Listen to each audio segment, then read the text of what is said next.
After weeks of heated debate over Miami, Ohio's NCAA tournament worthiness, the Redhawks answered in a big way, taking down SMU 89-79 to punch their ticket to the main draw. Now they're going to look to keep that momentum going as they face 6th seed Tennessee Friday at 4:25 p.m. Here's Miami head coach Travis Steele postgame.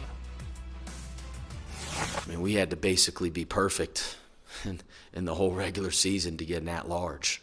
But yet we're going to go win a game tonight, and we can advance far into the tournament. And I would say that the reason people love March Madness is they love to see quote-unquote upsets. This wasn't an upset tonight at all. And hopefully it shows that, hey, listen, we're just as good as any of these other P5s or P6s that are going 500 in their league or whatever is out there. I mean, there's some really good mid-major teams, really good.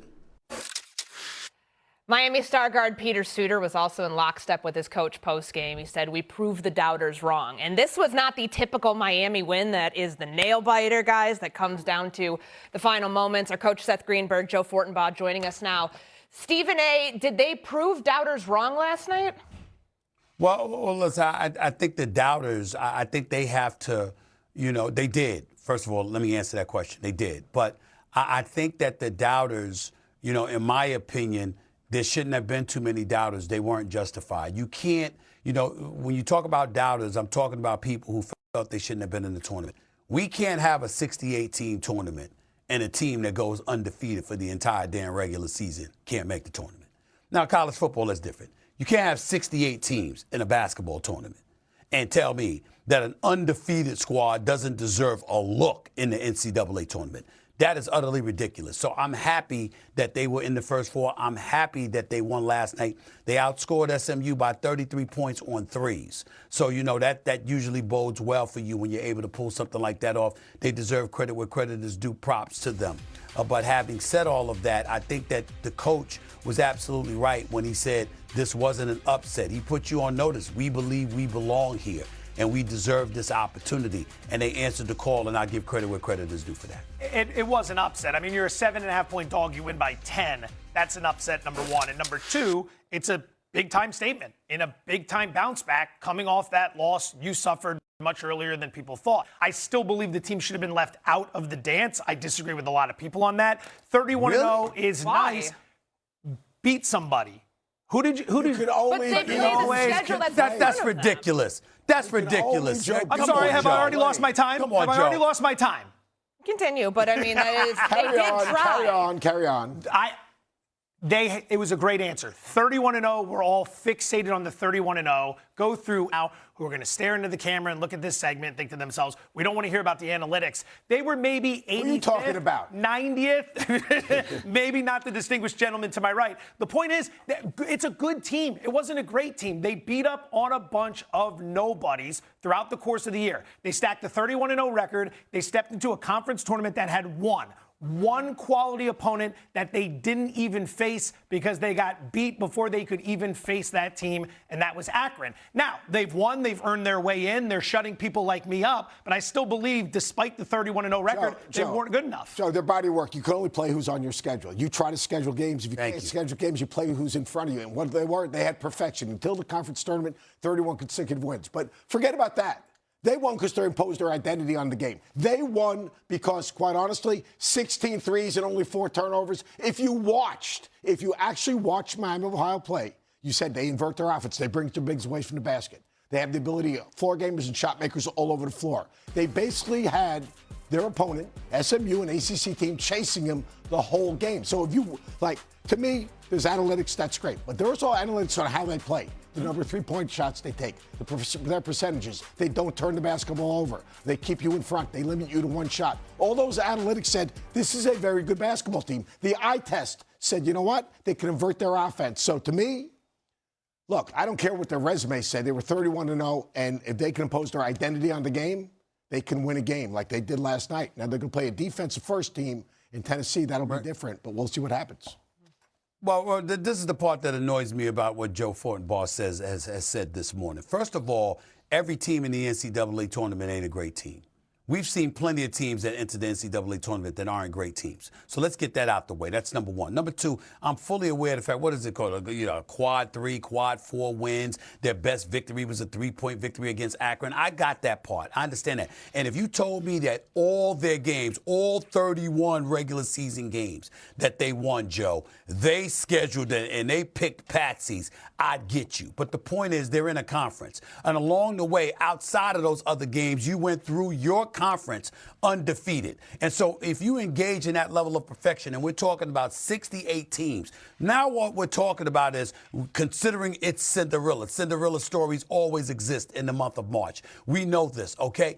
You don't deserve a look.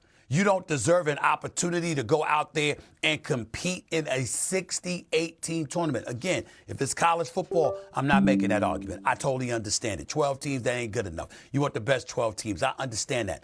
But in an age where you could suck, but you know what? You win your conference tournament and you can enter the NCAA tournament, okay? Or you could find yourself in a situation where you're an average team, but you're still making the NCAA tournament. A team that goes unblemished for 5 months throughout an entire regular season deserves an opportunity to be seen in March in college basketball. That's the principle of the position that I'm talking about.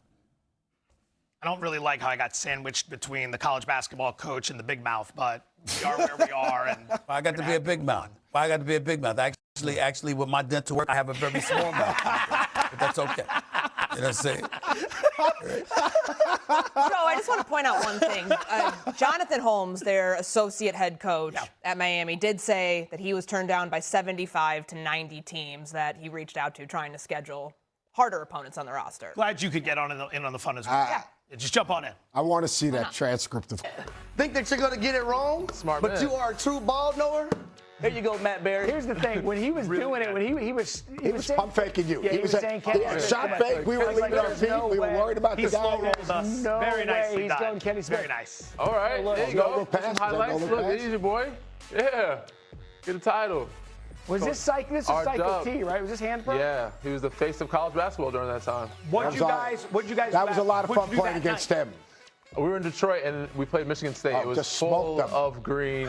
And you smoked them. And everything kind of shut down. So we stayed in the hotel and kind of celebrated with He talks about Hansborough. If you went like this close to Hansborough, it was a foul. He was very good. He was the hardest working guy that I've ever played with. He was hard playing. Yeah, Tyler Hansbrough, he was the Tim Tebow of college basketball. Pretty much. You like Pretty that, close. Right? Outside the religious aspect. Oh, wait, what else do you have for us? Not much else. Okay. All right.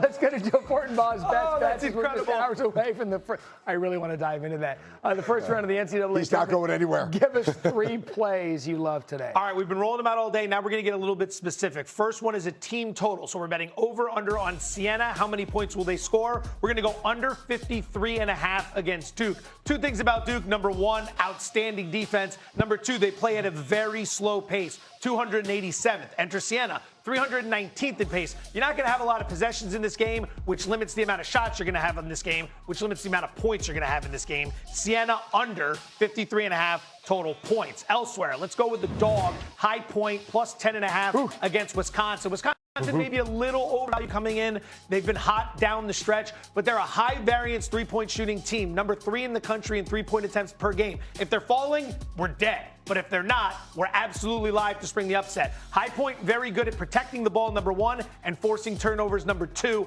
I think we're in this game. We're able to cover the 10.5 late. And then another team total for the people, Idaho.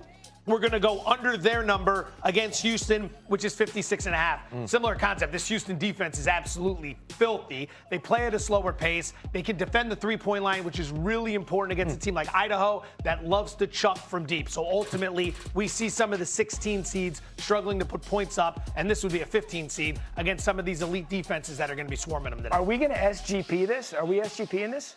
I'm down for just about anything. This 4-day weekend, it's why the jacket comes out. I'm literally down for anything. All right, so we're going to watch these games in New York City somewhere today. Probably drink a couple of lattes, plus the stuff that goes in them. Sure. And then we're going to SGP this and watch this together. This is going to be Let's fun.